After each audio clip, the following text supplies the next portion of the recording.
Greetings, Exalted Ones. My name is Dash. Star Wars Rebels has come to its conclusion with the Rebels coming to a head against the Empire with Thrawn and the Emperor. Now, if you haven't watched this episode, for the love of God, do that. There's a lot to catch up on with this season, and this review is going to be spoiler riddled. So it starts out in the episode with Ezra speaking to a picture of his parents saying, "I will finish what you started," because it began at Lothal and them trying to liberate the planet.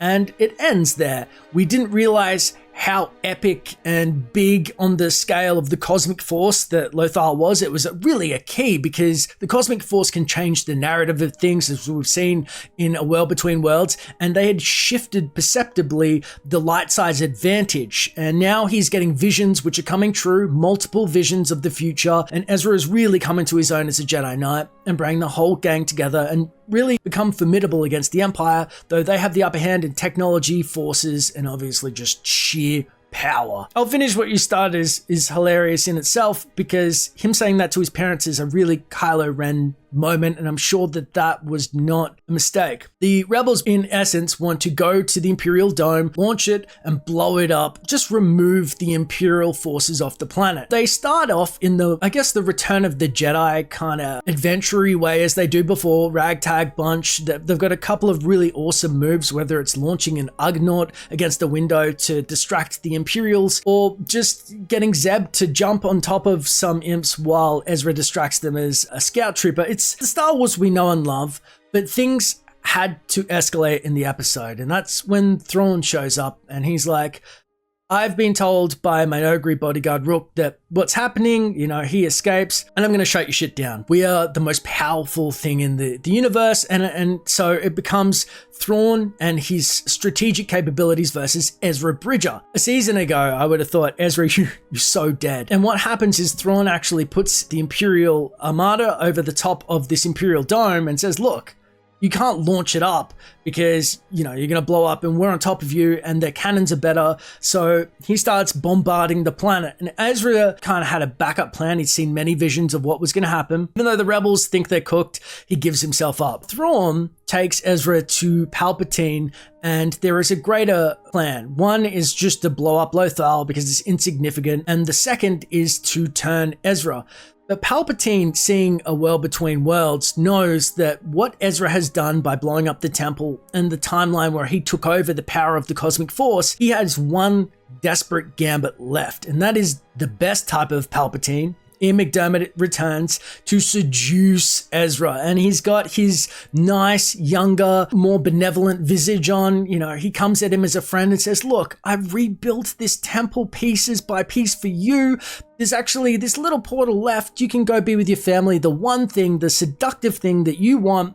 Why he didn't do that for Anakin is so mean with Padme and the kids, but he needs Ezra to step through this portal, go back to his family. It'll erase the timeline. Palpatine will win and probably kill him anyway. Ezra sees through it at the last minute, and then Palpatine does this cool switch where you see the mask kind of fall. I don't know if it was technology or he was force projecting himself. There's been big debates whether Palpatine was wearing a mask the whole time through the prequels that he projected to other people. He snaps back to Sidious and he said, "That's it. I'm going to kill you, and we're going to kill your friends anyway, you son of a bitch." Now, Ezra fights his way out and gets back to Thrawn, and Thrawn's like, "Well, you haven't really stopped me, have you? Because I'm still going to blow your friends up, and you're cooked." But Ezra had a backup plan, and look, you can't beat Thrawn in terms of strategy, really. However, the Force is one on Ezra's side, and Darth Vader's line has never echoed. He said, "Your technological terror has no power, is insignificant compared to the power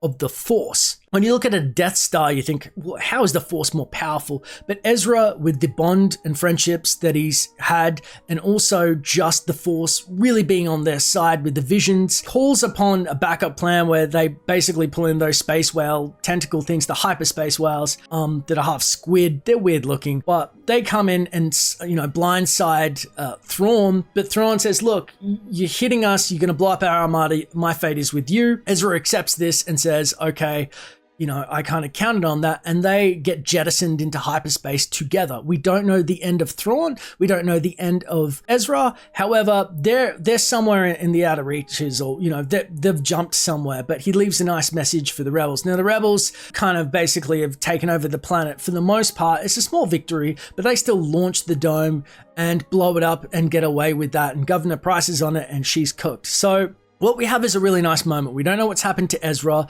but there is the conclusion of the story without it being forced, without them all dying on Alderaan. We see the individual stories of each person as it goes through, whether it be Hera Syndulla was pregnant with Jason Syndulla, which is her baby with Kanan, though we'd seen in the Clone Wars once a half Twi'lek, half human, which, that opens a whole cluster of questions about the hybrid species, but it looks way more human than Twi'lek, which I didn't think was possible.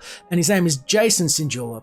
There's going to be comics or other materials related about him. We see Zeb and, I forgot his name for a second, Callus, who had really killed most of the Zeb's race, go back to his homeworld, and there's forgiveness, and I think there's redemption in that, though. That's pretty awesome of his people. We also see Sabine talk about post Battle of Endor. Ezra hasn't come back, but there's also a story there of her and Ahsoka the White, as people are calling her on the internet. I already saw pictures of her because Ahsoka had come back through the portal, and she kind of seems to be this sage mystic. There's clearly going to be stories about what Sabine and Ahsoka have been up to, but also finding Ezra. It's almost like Revan going into the unknown regions and finding the other Sith. Will Ezra encounter Snoke? What is he going to see out there with Thrawn? Does Thrawn die? We will find out. I don't think this is the end of Ezra as we see that big hope picture, but it really concluded the series together nicely and brought everybody together. I really enjoyed it, and I hope that everybody else did, because